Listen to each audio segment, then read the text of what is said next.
Welcome to the Feed Bandit Podcast, where we have fun talking all things hunting and in the process do our best to support small and family-owned businesses in the hunting space. Here are your hosts and resident bandits, Jimmy Byrne and Richard Kinchlow.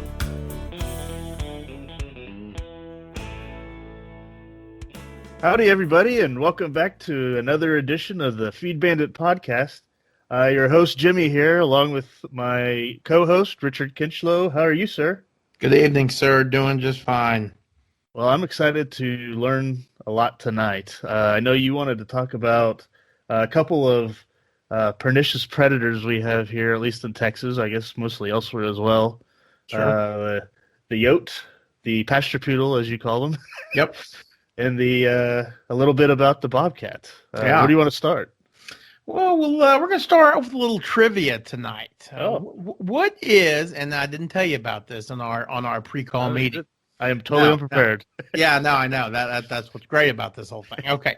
So what is the smartest critter in the state of Texas? And you can't say human or chimpanzees or gorillas or anything like that. I'm saying wild native game species. Wild. Or just wild species animal in Texas.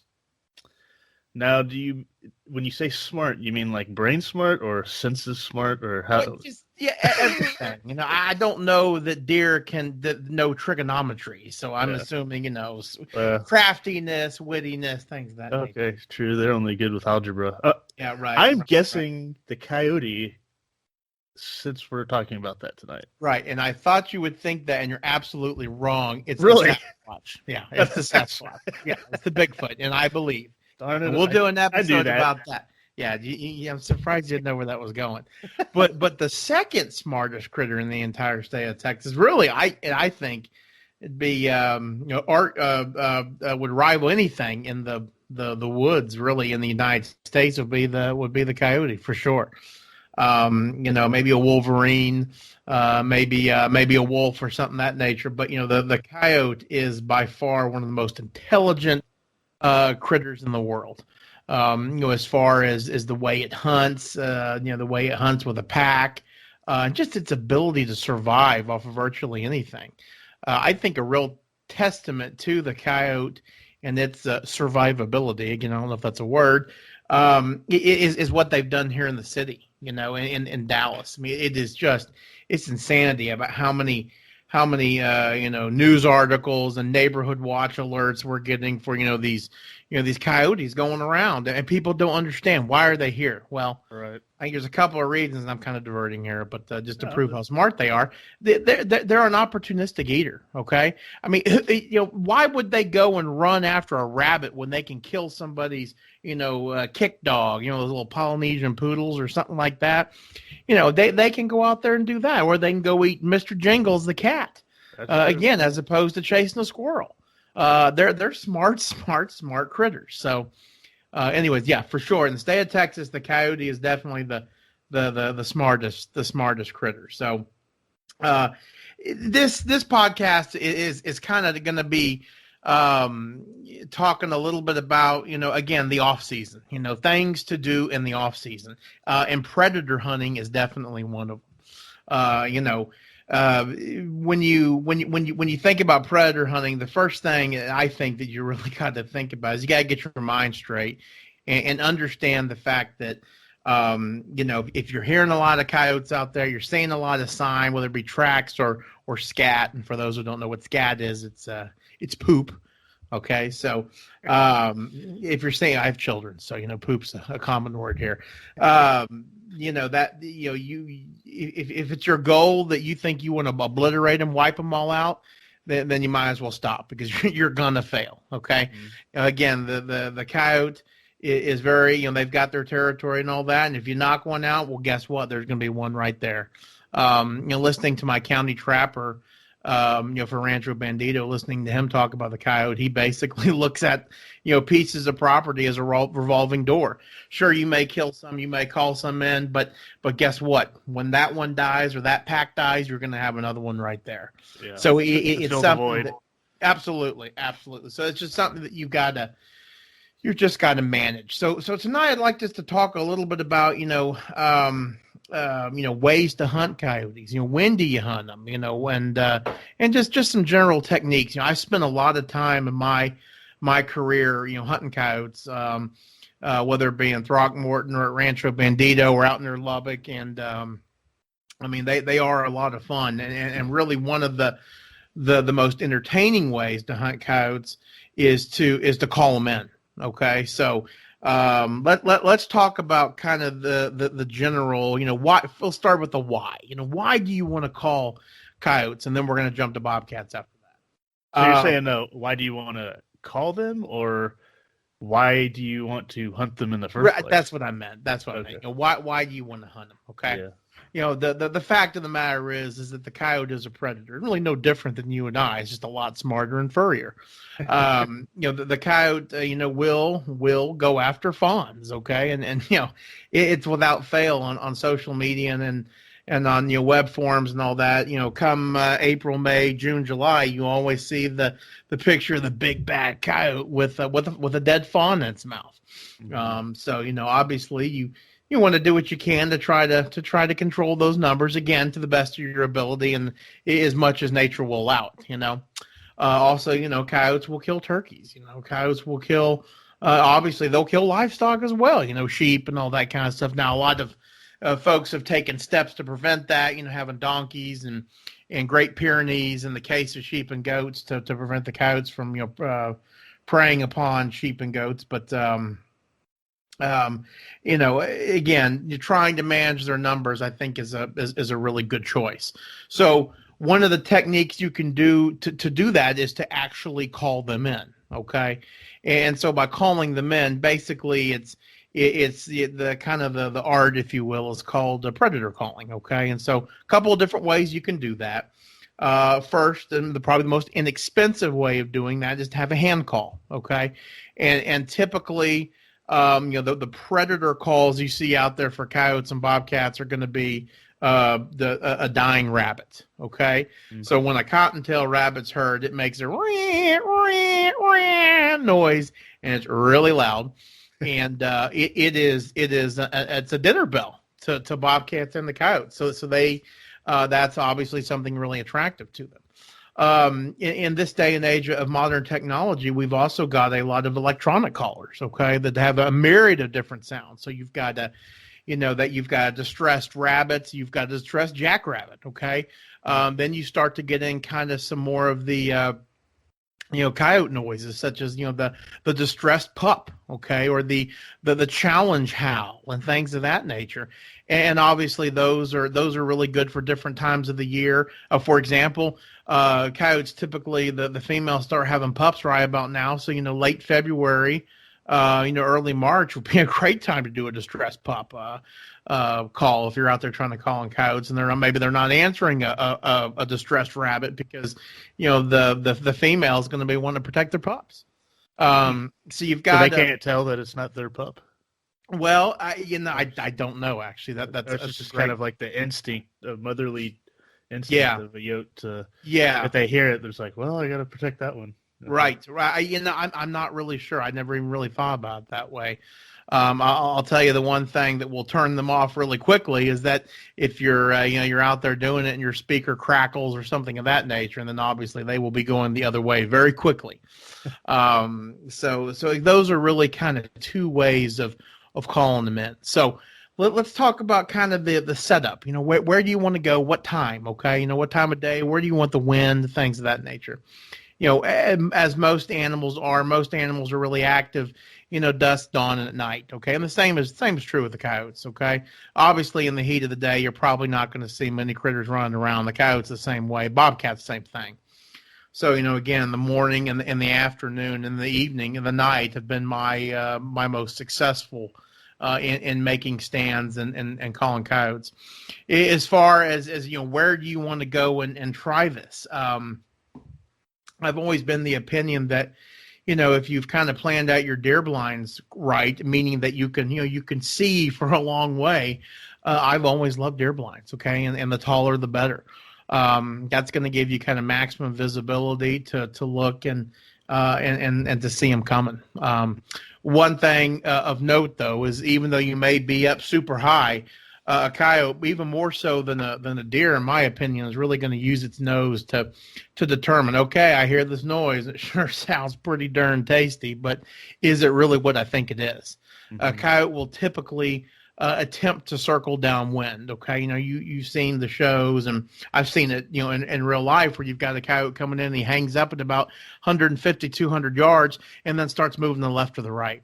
Mm-hmm. Yet their head is fixated on you as they're running because they're trying to get downwind of you.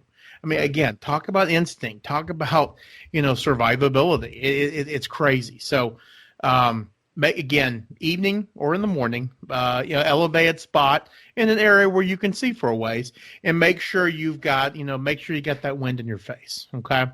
Now they sleep. They sleep in dens. Is that correct? Yeah, I believe so. But truth be told, I don't really know how much sleeping they actually do. Yeah, I think they're really kind of on the run almost constantly, and God knows, they're super active at night because we hear them all the time. Right. So yeah, they're kind of like deer. I can't remember the statistic. How much sleep does a deer get, a day? It's not much. Probably a lot less than me. Oh yeah, we'd be dead, and we'd all be zombies. But we live to potentially 80 or 90. They live till 8, so that there's always that. So. So let's talk about, technique. We'll talk about guns. Do you need to wear camo? Things of that nature. Well, the coyote has the season color. Okay, so camouflage is an absolute must. Okay, to the point of, even if you're in a deer stand, a tower stand, where your bottom half of your body is concealed, gloves, head net, I think are absolutely crucial. The other thing is that they make some head nets that are real leafy. They kind of flutter in the leaf in the wind. I personally think those are fine for deer and for turkey, especially if we're sitting on the ground, something of that nature. But for predators, it just draws too much attention. So I really like to go with a solid, if you will, face mask. That'll keep you, good and concealed. As far as rifles are concerned, we have a lot of people that ask, what caliber? Well, it kind of depends. I think a majority of people, present company included, I end up using my deer rifle, for a couple of reasons. First, I'm familiar with it. Okay. I know how it works. I know the trigger pull. I'm able to shoulder it quickly and put my target down. The other thing is, I'm not too really concerned about jacking the fur up, but if you're going after a bobcat, or a coyote, and you're wanting to save the fur, you might want to use a smaller caliber. That said, the 22-250, the 223, and the 243 have always been pretty hot calibers when it comes to predator hunting, at least when I was growing up. Nowadays, you've got the Ruger 204, the 221 Fireball, and some other loads that are super, super fast that'll dispatch any bobcat or coyote very quickly. So those are kind of the firearm choices. The other choice of firearm is going to be a shotgun. And I'm going to come back to that because there's as far as your technique is concerned, kind of how it all goes down. A lot of the times, a shotgun is very much so needed. I have had several times where I wish I had one with me. That must have been pretty close. Yeah, and so that's kind of what's funny about the coyotes. Typically, in a normal setting, at least in my experience, calling coyotes, let's talk about kind of the how it all goes down. Okay, so you get to your area, you make sure everything is good. If you're using an electronic call, you put your call out there. Okay. The other thing is, if you're using an electronic call, make sure you cover it. Okay. They don't really like to see a shiny piece of plastic out there, even if it has camo on it. Right. Exactly. Make sure you cover it. There's a speaker over there. Right, exactly. A lot of the calls this day and age actually come with a little predator twirly-do on top, and those are great because it really attracts their attention.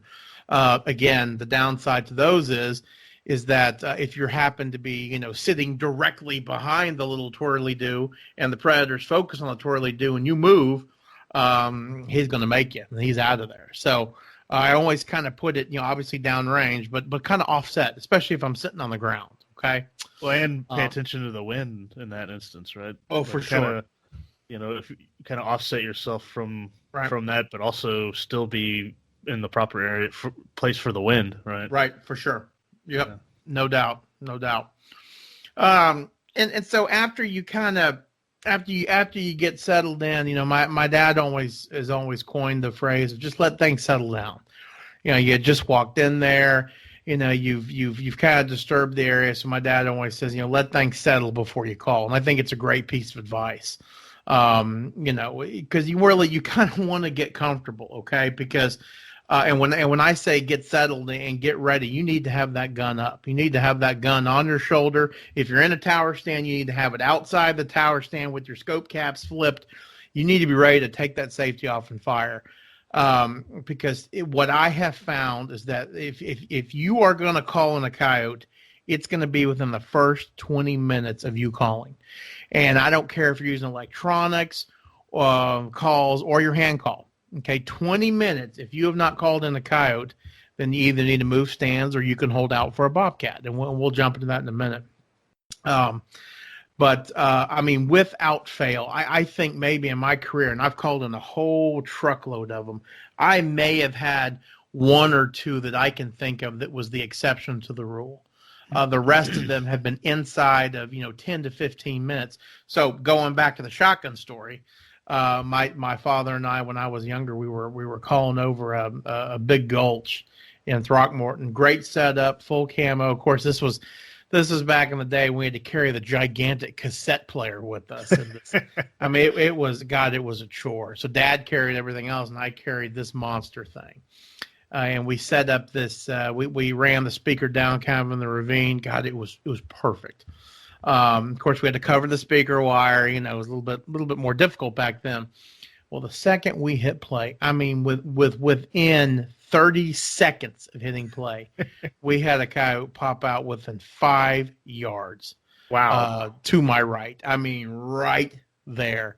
It was that quick. And again, even if my dad was able to swing the gun over, avoid killing me to get a shot out, he was too close. Mm-hmm. He definitely would have missed. So again, having a shotgun there would have been great. Fast forward a couple of years later, kind of the actually similar area in Throckmorton, calling from an old deer stand. My buddy and I got done with the morning hunt. And didn't shoot a deer, so I happened to have my hand call with me. I blew a couple of notes on that thing, and here come three. Three running down this trail right at us. Just like they were there in the brush, and we never saw them.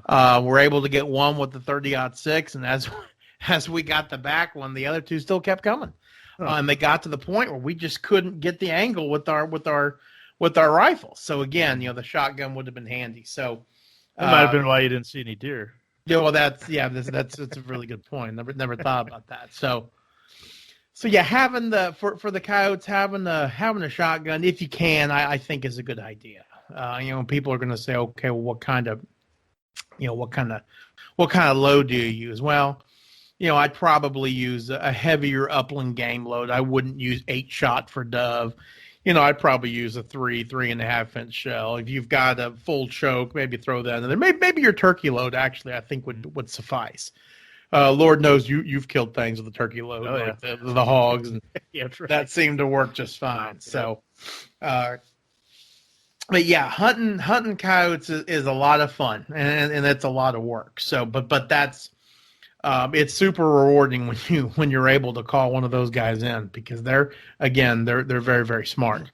Well, that's one thing I've yet to do in my hunting career is call in a coyote. Now, I've shot, I don't know how many, but I've never actually had the pleasure of successfully calling one in. Right. Right. Hopefully, I can remedy that this spring. Yeah, absolutely. That would be We'd the fawns would appreciate it. The fawns yet to be born would appreciate it. Right. And the other way of doing it, and this kind of applies for both coyotes and bobcats and fox and really other predators out there, is doing it at night. Doing it at night is a very similar setup, except obviously you're going to be, and again, this is in Texas, so it's legal.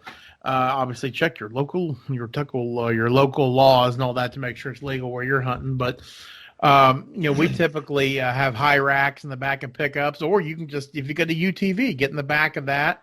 You put your call out there, and you have a very bright spotlight. But the principles are the same. Go to an area where that's got some good visibility, and after you let things kind of calm down, you're ready to go with the rifle, the shotgun. You start calling. And I typically will, when it comes to night, I'll typically give it, maybe 5 to 7 minutes between calls. And then you just pop that spotlight up. And I'm actually doing it right now, which is kind of funny. Pop that spotlight up and just kind of very quickly go from right to left or left to right. And you just look for those eyes. Now, that's when you'd want that, if you have the spotlight with that red cover, right? Yeah. Is that? Yeah. God, I'd forgotten about that. Yeah, they say that's the one I have, has that red cover. Yeah, they say that the red lens is better for hunting predators.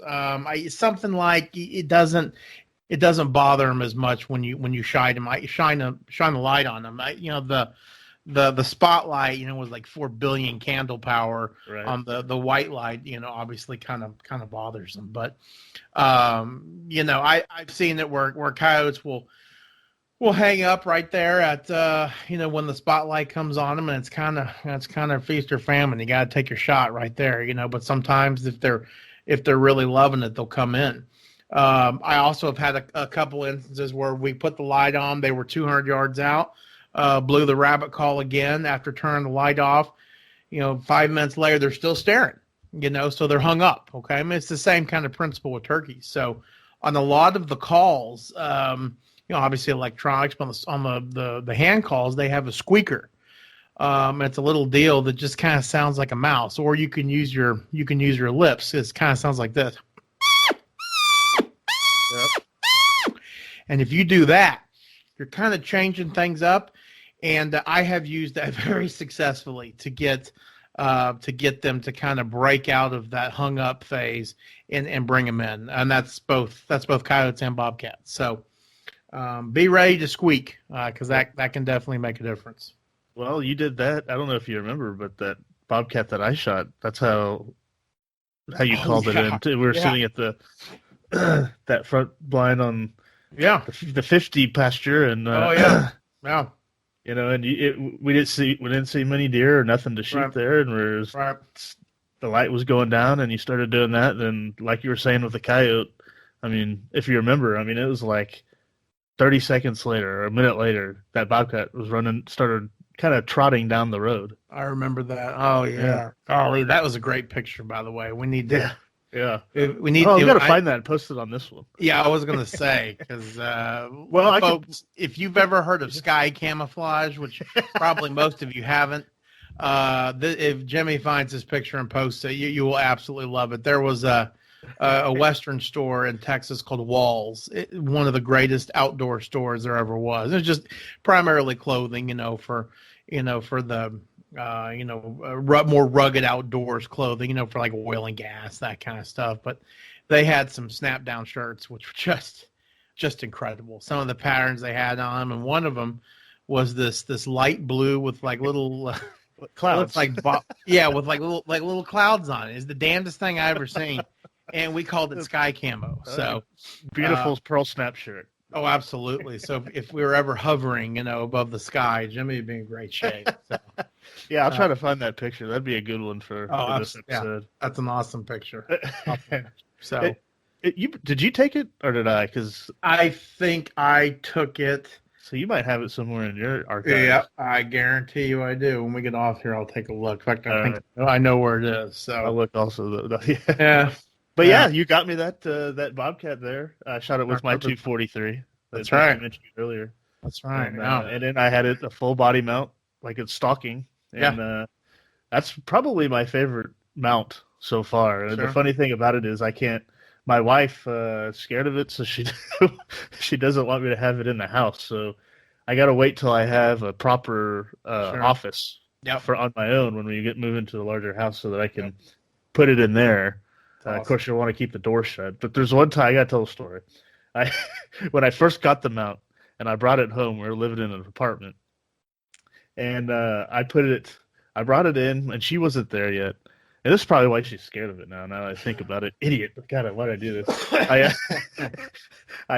On top of our kitchen cabinets didn't go all the way to the ceiling, so there's 2 feet or so between them and the top in the ceiling. Right. So I put the Bobcat right above the cabinet that was right above the microwave, and I didn't say a word. So she comes home. An hour later, we're in there cooking or whatever, and all of a sudden, a blood curdling scream. What the? I can understand. It's justified. Justify why she doesn't like it. I don't think I've ever seen it. Have you not? Oh. No. Well, maybe I may have to take a picture of it and post it on this episode also. Perfect. Yeah. Okay. Well, that's my one Bobcat story. Although I will say this, not just as a segue into maybe Bobcats. But I've seen 2 Bobcats two Bobcats I'm really sure were Bobcats in my entire life. And what I mean by that is not out of the corner of my eye. I was like, oh my God, I think that might have been one. Right. Blatant ones. And it was that weekend. And then the very next weekend, we came back to Rancho Bandito, and I was sitting in the exact same blind, and another Bobcat came from the exact same spot next weekend. Okay. I didn't have the same rifle. I had a different one. And I shot at it, and I missed that time. I think I remember that. I thought I hit it, and I was looking everywhere for it. I may have, but I don't remember if I saw blood or not. I don't think I did. Right. But yeah, exact same time, exactly 7 days later. Right. But the second Bobcat of my entire life, and since then, I haven't seen a one. And that's really in 8 years now, or whatever. No kidding. Well, it's funny. Again, the kind of a segue into Bobcats. The people. It's just like you said. You've only seen a handful in their life. Ironically enough, I actually saw one this weekend while driving around with the kids, and allegedly one of the kids that we were talking about in the last episode actually saw one as well. Or saw it, which is awesome. My daughters have seen a few as well, but people often say, "Oh, new people, they're not not hunted or anything." Well, I can't believe you shoot Bobcats. Aren't they endangered? And the reason why they say that is because they just don't see them. Now, of course, that's kind of changing in Dallas because they seem to be showing up just like the coyotes, an opportunistic feeder, are showing up everywhere. I very much remember a handful of years ago getting out, going out my front door to go to work, and there are 2 big Bobcats on my neighbor's lawn. And of course, I started squeaking on them, squeaking, and thought, looking for a stick or a hose or something to kill them with, because that's just kind of what I do. But people don't see a lot of Bobcats because it's just kind of the way they like it. They are very secretive animals. They're a cat. So it's not as though you're going to see them out there, running around in the middle of the prairie. They're going to hang to the bushes. They're very stealthy. They're very sleek. So let's again, we're segueing into the Bobcat. The Bobcat makes its living by stealth. I don't think they're overly fast. Okay. So, again, that's how they do it. They're going to sneak up on their prey and they're going to pounce on it. The problem with that is that if you happen to be their prey, meaning you're doing the calling, it is not easy to see those, to see those critters. So my first tip of the day, if you're going after Bobcats, and what's great about it is you can do coyotes and Bobcats at the same time. Now I'll hit on that first. And the reason being is I've always said and always found it to be true that, again, within 20 minutes, if you have not called in the coyote, you're being hunted. You are literally being stalked by a Bobcat. Because again, I have found that the Bobcat, will take its time and very methodically, step by step, make their way into the call, investigating. They typically, the times that I've called them in, they haven't gone downwind or anything of that nature, but they're not just going to come running in like a coyote will, So they're just going to hang to the brush, hang to that edge, and sleek into there. Okay, so that being said, one of the tips that I strongly encourage you to use is to take in everything in your environment. And really watch everything, and specifically the other animals. Okay, so if you're hunting, again from one of your tower stands, and you've got a feeder there, and you've got some deer there or a turkey, and the dying rabbit sound doesn't scare them off, which a lot of times it won't, because they're kind of used to hearing it. Mm-hmm. Watch the reaction of those animals. Okay, they'll tell you when something's coming. I've seen it time and time again that the deer their tails will start to raise up, and they'll stomp and they'll snort. And if that's the case, get ready. It's go time, because something's coming in. Again, they've got better eyes and better senses than you, so use them. The other ally you've got on your team are the birds. I can't tell you how many times the birds have alerted me to a bobcat, including the first time I ever called one in. This is probably... this is the God, what did I think about it? Like the mid 90s. I was hunting in a very, very, very thick mesquite, forest. This place was pretty incredible. The old growth mesquites. And I had a call, again, my wired tape deck call, probably 30 yards down the road, kind of going towards the feeder. And I had thick mesquites to the right and the left of me. And I had a little trail behind me. I started playing that call and was kind of watching. I actually had to watch, believe it or not, digital, of course, because that's I can't really tell time otherwise. And so I was watching my watch, and I swear it was like 26 minutes past, and I was almost getting to the point where I'd have to flip the tape, because I believe the tape was every 30 minutes. Well, I'm watching out there in front of the call, because I know this is good thick country. This is good bobcat country, right? And, nothing was showing up. And all of a sudden I had a mockingbird that landed on top of my roof. And there was the roof was made of that corrugated steel, the tin stuff, you can make roofs with. Yeah. And so, of course, his claws on top of that roof were just incredible. And he was doing his alarm sound, and the guy was going nanners. Huh. And so I thought to myself, man, that's got to be some sort of a sign. And again, this is when I was still really new into it. And sure enough, I still remember to this day, I remember turning around. Oh, if I'm doing it again. Oh, so slowly. And right there in my footprints, because it's a little bit muddy, footprint with about 10 yards, the steps of the blind was a really good sized bobcat. And I remember he was looking at the footprint, and I guess he kind of saw me move, and he looked up at me. And of course, boy, if I had to change underpants, I probably could have used it, because I'm like, man, that's a big cat. And oh my God, he snuck up on me. I had no idea he was there. Right. And so I can remember, just like something you see out of a movie, he kind of lunged down and just kind of crept off into the scrub to the left of me. And so I kind of knew this guy's coming in. I can't believe it. So here I am, looking out the left of the blind. 10 more minutes go down or go by, and I've already had to flip the tape, and I'm kind of thinking he's hung up or he's not coming. And I'll be damned if he didn't show up. Right there at the call. And so it was a situation where I had just to pull the trigger, and of course I was freaking out, and I jerked the trigger. I had a better chance of hitting my speaker than I do the damn cat. I was going to ask if you hit the speaker. Yeah, no, I did not. But they're fascinating animals, and so you've really got to be on your game. Caliber guns, same as the coyotes. Okay, again, unless you want a nice pelt. Okay, obviously if you shoot a bobcat with a 7mm, you are going to do substantial damage to that pelt. But if you don't care about that, you're just looking for something to dispatch them. Hey, 7 mag will do it just fine. But camo is a must, obviously. As far as call selection is concerned, again, I've always used the rabbit with the squeaker, has been fine. You know, I know lots of people that use yellowhammer woodpecker. Again, this is here in Texas. You know, in areas where there are jackrabbits, people use jackrabbits. They're fine.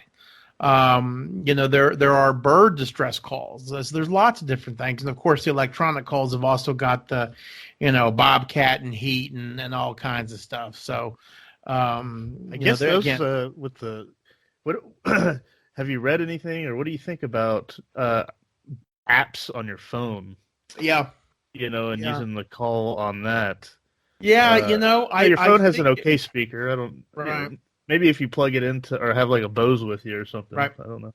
Yeah, no, that's a really good thought. I'd have to. I would think it would work. Yeah. But I'm going to bring my Bluetooth Bose with me. Sure. Next time we go down there. It's just got to be. It's got to be as crystal clear as possible. Well, the Bose are, just, you know, I would imagine it's about as good as you can get for that type of. I don't know. We could try. We'll see. Yeah, yeah, for sure. Test it out. For sure. Yeah. So, but yeah, no, that's kind of the deal with the Bobcats. You know, again, they're not going to be a scenario where they run right in. Okay, you know, use the other animals around you to help. You know, to help. You know, show what's to help you pinpoint what's going on. You know, if there's something coming in, crows are really good. A really good example. Crows go absolutely nanners when it comes to bobcats. If you're hunting an area kind of like Rancho Bandito and you've got lots of crows, they will definitely let you know when a predator's coming in, especially a bobcat. It's I've actually had it to where the crows were actually distracting the cat because they were dive bombing it. You know, so that makes it a little easier to try to get one on the ground. So that'd be kind of funny to see. Yeah. So, but you know, predator hunting is a lot of fun. Again, it serves a really good purpose. What better to do now besides, you know, I mean, if you're not deer hunting anymore, right? For sure. Heck yeah, get at it. Yep, definitely. And again, it's exciting. You know, it's very similar to kind of calling a turkey, but you know, but obviously the turkey doesn't have teeth and fangs and doesn't want to eat you. You know, and so yeah, it's definitely an adrenaline rush for sure. So I highly recommend it. Yeah. Now, do you think it works just as well like in July and August when it's blazing hot as it would right now? You know, I think they're mainly out in the middle of the night when it's cool, you know? Yeah, I think that in a scenario like that, I think it would work in July or August, but it would definitely have to be at night or early in the morning. You know, they don't have the luxury of having TV dinners and, you know, DoorDash and all that kind of stuff where they can just order their food. They still got to go out and get it. You know, and really now that I think about it, you know, maybe attempting to hunt them at that time of the year, you know, again at night or early morning, would be a good thing because, you know, maybe food's a little bit scarce. You know, if you got a really nasty drought going on, it could definitely be, it could definitely be a good thing to hunt them then. I don't know. Well, and maybe they're not being hunted as much then, just because as humans we don't want to go outside in July and August. Yeah, right. No, exactly. Yeah. Or get out of our trucks with the AC on or whatever. Right. Yep. Oh. Absolutely. Yep. All right. Yeah. Remember that time? It got me reminiscing of coyotes and stuff like this. Right. When we were down at the JB3 in West Texas, we went out there on a Friday night on the way to Lubbock for a football game. Right. And it was really cold. I don't know if it happened the same time as the cooler's freezing, but remember when we were sitting out on the porch? Yeah. And we were just out there drinking beer and talking all of a sudden, and it was, you know, pretty quiet outside. You know, so it's just pitch black out there because there's, you know, nothing but stars. And we're sitting on the fairly large porch of the house that's out there on that ranch. And we're just kind of out there listening to some music, kind of low, but we're all talking and everything. And then all of a sudden, remember how loud it was when the coyotes started howling? And it's like almost like they circled the house. Remember? I mean, and it seemed like they were like 10 yards away, but it was so dark you couldn't see. I remember that. Oh my God, that was intimidating. Oh yeah, no, and very loud. I do remember that. Oh, it's so great. I hate them. I don't hate them. I love them. I hate to say that, but they kill fawns, they do all that kind of stuff. But it's not hunting. It's not being out in the bush without hearing them serenade you every night. Mm-hmm. So, and again, I hate to say it, but they definitely serve a purpose. So, it doesn't mean you can't have fun helping to control the population. No doubt, absolutely. I tell you, I'd like to share two other little stories about bobcats. Again, my growing up hunting in Throckmorton, when I was lucky enough, my dad would pull me on like a Thursday, and we'd make the 4.5 hour trek, because it was 55 then, to Throckmorton. And my goal back then was to get a deer down, the ugliest coal or spike buck I could find, get it down. Hey, that's my goal now. Yeah, absolutely, yeah. But so it was to get them down, and to get one of those deer down, and then so the rest of the time I could jump tanks for ducks, and then predator hunt. I mean, that was my goal. So I can remember several times where we would go and I'd drop a spike on Wednesday night, and we had the rest of the weekend. I mean, it was total bliss, and I'm glad that I had that kind of mentality back then, because I really got to witness some cool stuff. One time I remember calling from an elevated tower stand that was actually on top of a fairly substantial little hill. I mean, I don't think you call it a mountain, obviously, but a hill, and it kind of called into a little valley, and then the valley kind of went up to, again, some pretty substantial hills. So the echo was really good, and I knew that everything within the county could hear me. And again, I had my wired speaker, but this time I just kind of put in front of the blind, kind of over the little cliff, if you will, and let it go. And sure, again, here we go. Got the second tape, so I was in the 30-minute section. And I hear this just god awful fight. And I'm looking around. I'm looking down, kind of down. And there was a tank and a feeder, but there was also a lot of dead old growth mesquites, because there had been a pretty big fire there a couple years prior from lightning.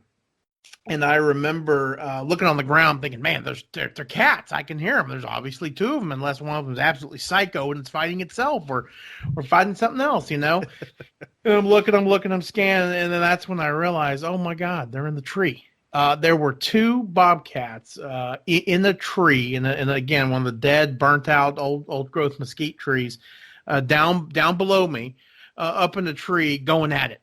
And really? I guess both had come into my call, and of course they were, fighting over it. Yeah, they were fighting over it. The damnedest thing I ever saw. Wow. And so they were going at it. So I mean, fur was flying and everything. They were going at it so hardcore that I couldn't even get a shot. So this day and age, if you had an iPhone back then, and you recorded that, I know that would have been an amazingly viral gold video. Gold, no doubt. No, I know. Yeah, so they went at it, and literally fur was flying, and it was just crazy. And they kind of went to the ground and then ran off their separate ways. So I didn't get anything. But of course, again, obviously we've said it a billion times, not all about the kill, it's the experience. And God, that was like 93, and I still remember that like it was yesterday. Mm-hmm. I think another one of my favorite hunting experiences, again, was in regards to bobcats, was same place, same ranch, probably hunting. Oh, I think it was maybe 2 or 3 miles actually up the little hill from where we were. Again, hunting in a tower stand. And but this particular situation was really more geared towards coyotes. This was a blind and feeder that was in a kind of in some low-lying brush. Okay, there really wasn't a lot of thick cover. And come to think of it, they shot a lot of deer there, but it didn't make a lot of sense in my opinion, because there just wasn't a lot of escape cover there. So I'm not even really sure why we picked it there. But God, you could see forever. Of course, that was one of the many nice things about that. So again, playing the call, and I actually had a little 8-point that came into the feeder, and he didn't even think twice about the fact that this rabbit or speaker, is going absolutely crazy. Not 30 yards from him. He didn't even care. Okay. And again, this is after my little experience with the bird, and I'd grown up a little bit. Using what nature's given you to help you when you're hunting, right? And so I'm kind of watching this buck as the call's playing, and then all of a sudden he kind of perks up and he kind of starts running, but he's not running as if he's trying to escape. He's running after he's going to kill to whoop something. And again, talk about having a camera and an iPhone. I can still see it. It's in my mental DVR. This buck had run after a bobcat that was running into the call. And again, not a lot of brush. There was some grass. And this cat had kind of probably broken from what he really wanted to do, and just kind of hauled ass, from what cover there was to the call. And him and this, I'd never forget it. And and my good buddy Eric was there actually with me. And so he got to witness it as well. And my dad was in the Jeep, I think, listening to Texas get whooped. And so I don't know if he even knew what was going on, but this buck and this bobcat lined up, and I can remember the bobcat swiping at the buck. And I can remember the buck kind of, lunging forward with his antlers. I mean, it was the coolest thing ever, so cool that I kind of forgot what my whole reason for being there. Uh-huh. So the buck stopped the bobcat probably within about 10 yards of the call. And so finally, when the buck kind of had enough, he kind of scurried off. Well, the bobcat, made his way after all that he had gone through, breaking with his traditional hunting regiment, if you will, and he made it to that call. And I remember the second he hit that call, he definitely got very wise. So I put a 22-250 in him, and that was it. And that is actually the bobcat that is on the front entryway at Rancho Bandito. Oh, okay. Yeah. So the flat one on the table there. That's him. Yeah. Yep. Huh. The one that the kids always pester and feel his teeth and all that kind of stuff. But hey, and obviously it's there for decoration. At least it was back then. But also a very celebrated trophy. But now, it's a great teaching tool. Kids ask, "Hey, is this a real thing?" Yeah, this is really it. And and this isn't Mr. Jingles. This is a wild cat. And here's what he does. And here it uses his spots to blend in. Again, it's a good teaching tool. So. Yeah. But hey, off season, we've been hitting it pretty hard with the podcast, but get those feeders, get that supplemental feeding going, get those hogs shot, and go out there and hunt some predators. I think you'll really, really enjoy it. The other thing is when you're out there for coyotes and bobcats, you may call in a fox. Okay, here in Texas, the gray fox aren't. Maybe not the brightest crayon in the box, and they can come in pretty quick. So be ready for them. I've called them one or two out in West Texas, but nothing at Rancho Bandito.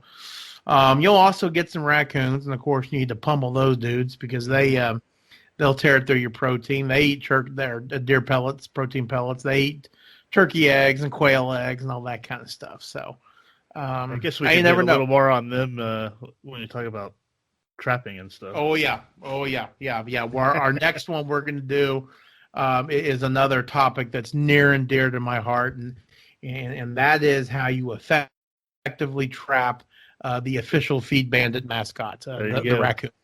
Because our slogan is "We'll find your feed," and then that's they always find our feed. Right. They're up there, and actually we're going to be interviewing a gentleman here shortly who is next couple of weeks I think, who's come up with a device that you could put on your protein feeders so that the coons can't get your protein, and it really works too. So there you go.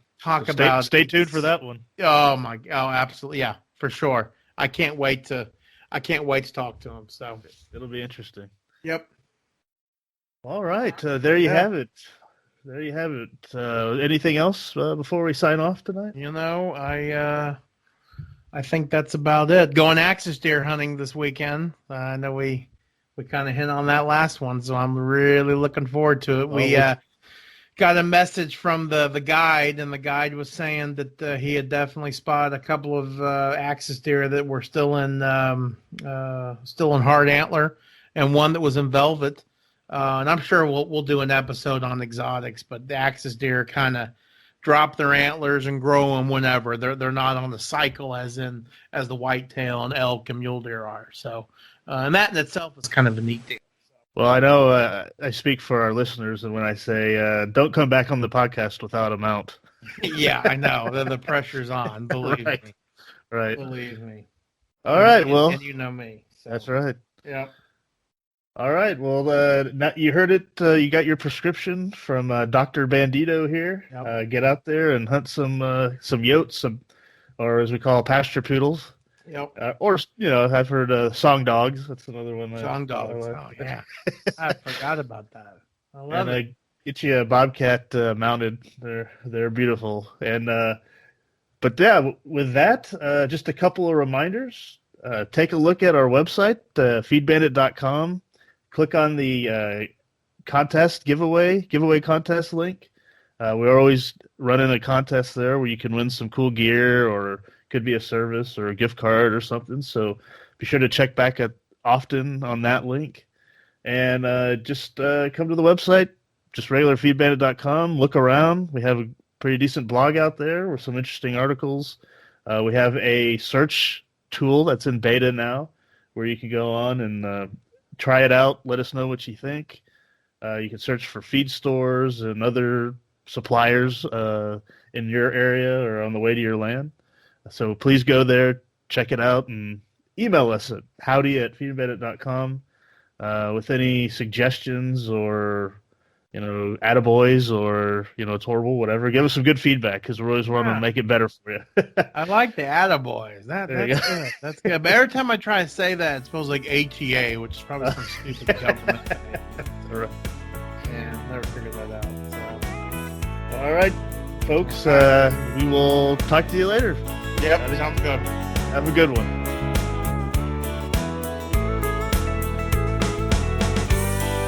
Thanks for listening to the Feed Bandit podcast.